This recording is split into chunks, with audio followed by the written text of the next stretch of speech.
નમસ્કાર, હું સંજીવ ભરડવા તમારું સ્વાગત કરું છું મારા ટેરેસ ગાર્ડનમાં. આજે તમને દેશી ચીભડાના ગ્લાસની અંદર રોપેલા બીજને રોપા થઈ ગયા છે. હવે આપણે એને આંબાની કલમની કાળી બેગમાં વાવેતર કરશું.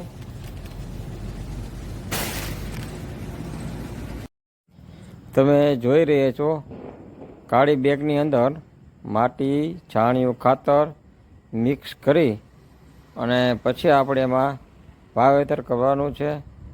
દેશી ચીભડાના બીને પ્લાસ્ટિકના વાટકામાં રોપા કરેલા છે. એ રોપા આપણે બેગમાં વાવશું અને પછી આપણે રોપા પણ ફર્સ્ટ ક્લાસ થઈ ગયા છે ને આપણે એ રોપાને કાળી બેગમાં વાવશું અને રોપા થોડાક મોટા થઈ જાય પછી આપણે એને માંડવો બનાવી અને એમાં આપણે ચડાવી દઈશું, જેથી કરીને એમાં ચીભડાનો ફાલ આવી જાય. અને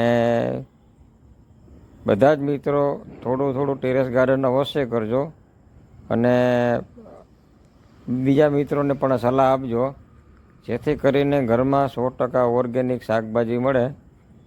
એના માટેનો પ્રયાસ છે. માટે બધા જ મિત્રો થોડું ટેરેસ ગાર્ડન અવશ્ય કરજો. મારી ચેનલને લાઈક કરજો, શેર કરજો અને સબસ્ક્રાઈબ કરજો.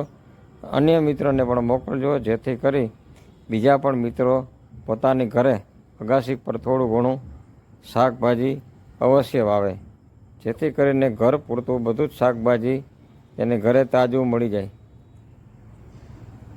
તમે જોઈ શકો છો કેવી રીતે વાવેતર કરું છું.